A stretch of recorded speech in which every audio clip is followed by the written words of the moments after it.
ಇಡೀ ಮರ ಕೊಯ್ದು ಕೊಯ್ದು ಜನ ಈಚೆ ನೀರು ಬರ್ತದೆ ಇದು ಗೌರಿ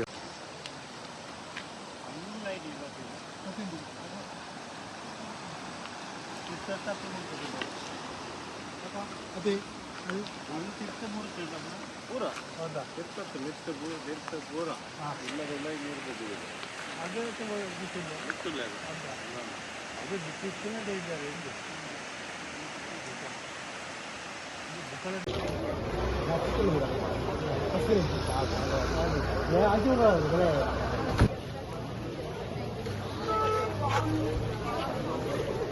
ಗಂಭೀರ ಹೇಳ್ತೇನೆ ಆಗಿಲ್ಲ ರಾಜ್ಯ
వేరు వాసాన్ని ఆరా అల్లే వాడు టౌన్ కాదు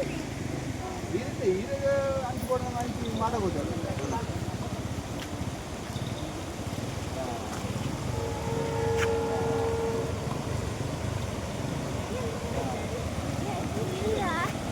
ಇದು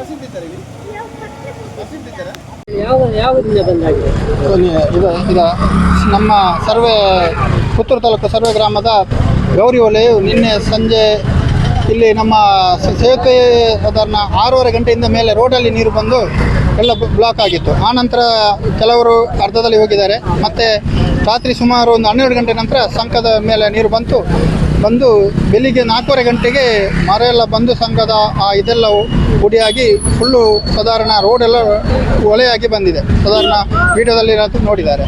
ಅದೇ ರೀತಿ ಸಾಧಾರಣ ಸುಮಾರು ವರ್ಷದ ಹಿಂದೆ 99ರಲ್ಲಿ ಇದೇ ರೀತಿ ಒಂದು ನೀರು ಬಂದು ಸಂಕ ಬ್ಲಾಕ್ ಆಗಿದೆ. ಆದ್ದರಿಂದ ಈ ವರ್ಷ ಸಾಧಾರಣ ನಿನ್ನೆ ಮಳೆಗೆ ಸಂಕದಿಂದ 4 ಫೀಟ್ ಹೈಟಲ್ಲಿ ನೀರು ಹೋಗಿ ಮರ ಎಲ್ಲ ಬಂದು ಎಲ್ಲ ಕೊಚ್ಚಿಕೊಂಡು ಹೋಗಿದೆ. ಆದ್ದರಿಂದ ಸಾಧಾರಣ ಈ ಹತ್ತಿರದ ಗದ್ದೆ ತೋಟ ಎಲ್ಲ ಮುಳುಗಿ ಹೋಗಿದೆ. ಎಷ್ಟು ಮನೆಗಳಿಗೆ ಸಾಧಾರಣ ಒಂದು ಇಲ್ಲಿ ಅಕ್ಕಪಕ್ಕದಲ್ಲಿ ಒಂದು 15 ಮನೆಗಳಿಗೆ ನೀರು ಹೊಕ್ಕಿದೆ. ಇಲ್ಲಿ ಆಸುಪಾಸು ಮತ್ತು ಅಂಗಡಿಗಳು ಸುಮಾರು ಮುಳುಗಡೆಯಾಗಿದೆ. ಅದೇ ರೀತಿ ಇಲ್ಲಿ ಹೊಳೆ ಮತ್ತು ತೋಟ ಸಾಧಾರಣ ಕೊಚ್ಚಿ ಹೋಗಿ ಮತ್ತು ಮನೆಯ ಆವರಣದಲ್ಲಿ ಕೆಲವು ಕಾಂಪೌಂಡ್ಗಳು ಕುಸಿದು ಹೋಗಿದ್ದಾವೆ. ಹಾಗೆ ಹೊಳೆ ಕುಮಾರಧಾರದ ನದಿಯಲ್ಲಿ ಅಷ್ಟು ನೀರಿಲ್ಲದ ಕಾರಣ ಅಷ್ಟು ಅನಾಹುತ ತಪ್ಪಿದ್ದು. ಇಲ್ಲದ್ರೆ ಇದೇ ರೀತಿ ಅಲ್ಲಿ ಕೂಡ ನೀರು ಇದ್ದಿದ್ರೆ ಇಡೀ ಸಾಧಾರಣ ಇಲ್ಲಿ ಫುಲ್ಲು ಊರೇ ಸಾಧಾರಣ ನೆಲಸಮಾಗಿ ಹೋಗ್ತಿತ್ತು. ನನ್ನ ಹೆಸರು ಸುರೇಶ್ ಅಂತ ಹೇಳಿ. ಇಲ್ಲಿ ಎಲ್ಲರಿಗೆ ಹೋಗುವವರು 4:30 ಗಂಟೆ ನೀರಲ್ಲಿ ಅರ್ಧದಲ್ಲಿ ಬಂದು ವಾಪಸ್ ಸಂಕ ದಾಟುವಾಗ ನಾವು ಮತ್ತೆ ಅಡ್ಡ ನಿಂತು ಅವರನ್ನು ನೀವು ಇಲ್ಲಿ ತಿಂಗಳೊಳಗೆ ಹೋಗಿ ಅವರಿಗೆ ಬೇರೆ ರೂಟಲ್ಲಿ ಹೋಗಿ ನಾವು ಅಲ್ಲಿ ಸಹಕರಿಸಿ ಮಾಡಿದ್ದೇವೆ.